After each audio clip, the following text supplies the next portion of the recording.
It started on a Tuesday. Kevin, an architect, had been home with Mason for 9 weeks when Border, the family's border collie, began to change. Not dramatically, not in a way that made anyone reach for the phone immediately or say something is wrong out loud. Just quietly, the way that real problems begin, at the edge of ordinary life, in a place where nobody is paying close attention. The border collie circled the baby monitor on the shelf 3 times and lay down beneath it. That was how it started. Kevin noticed it on the 3rd day.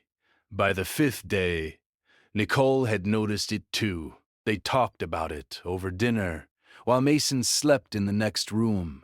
And they came to a reasonable conclusion. The neighbor said she'd seen this before. The dog needed more exercise. It made sense. It fit the pattern. They were not careless people. They were careful, attentive parents who had read the parenting books and baby-proofed the house and knew when to call the pediatrician and when to wait. They waited. On the 8th day, the behavior escalated. What had been intermittent became constant.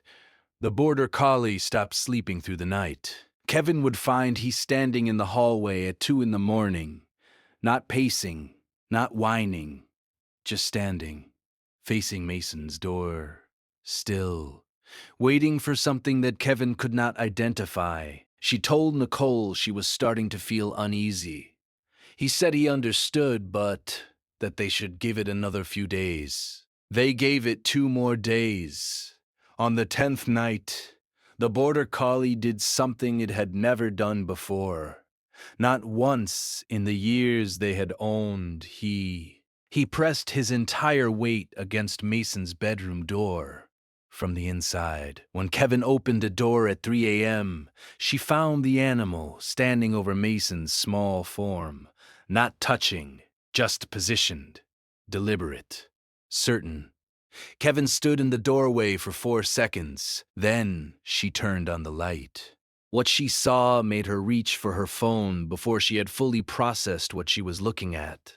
The details will not be repeated here because they belong to the family and to Mason's medical file. What matters is that emergency services arrived within 9 minutes. What matters is that the on-call physician later told Kevin, standing in a hospital corridor while monitors beeped steadily from the room behind her, that the specialist said this was exactly the kind of thing that gets missed until it cannot be missed anymore. The doctor said, "One more thing." She said, "Whatever your animal was doing, it was right." The cause turned out to be baby's first febrile seizure fever building. Silent, invisible to any human sense. The kind of thing that builds without announcement and resolves without mercy. If nothing intervenes, the border collie had been detecting it, not learning it, not being trained for it, simply detecting it, the way animals detect things that exist beneath the threshold of human awareness, in the chemical signature of breath, in the micro-vibrations of a building, in the frequencies of air that carry information we have given up the ability to read. Kevin sat in the hospital for 6 hours. She sat with his hands in his lap and thought about the 9 days she had watched the border collie behave strangely, and had found a reasonable explanation every single time. She thought about, the neighbor said she'd seen this before. The dog needed more exercise. She thought about how certain she had been. She had been wrong. Nicole arrived at the hospital at 4 a.m. They didn't talk much. They sat together in the corridor and watched the clock and waited for the physician to come back out and give them news they could carry home. The news was good. Mason recovered fully. The treatment was straightforward once the cause was identified. The attending pediatrician used the word fortunate twice in a single sentence, which is not something physicians do unless they mean it. When they brought Mason home 3 days later, the border collie was waiting at the front door. Not excited, not performative.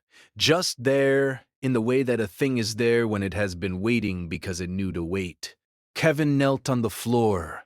She put his arms around the animal's neck. She didn't say anything out loud.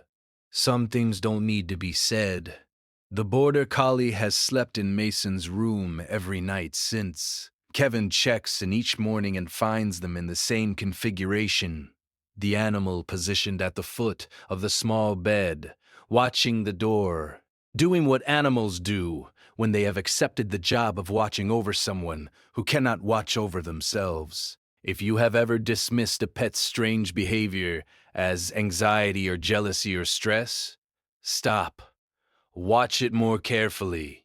Ask a different question. The answer you find might be one you needed a long time before you thought to look for it. What the family carried home from that experience was not just relief. It was a different kind of attention, the kind that notices small things before they become large things. The kind that doesn't rationalize a pet's behavior away when the rationalization feels just a little too convenient. The animal had been doing everything right from the beginning. It just needed one person to stop explaining it away. That person showed up in time. Not everyone does. That is the part of this story worth remembering. The research on animal detection continues to expand. Scientists documenting cases like this one have found that the olfactory and auditory sensitivity of domesticated animals, particularly dogs, extends into ranges that human instruments are still being designed to measure. What the animal in this story was detecting existed. It was real. The animal was not confused, not anxious, not acting out. It was doing the most important work it would ever do, in the only language it had, hoping someone would understand. This family did, just in time.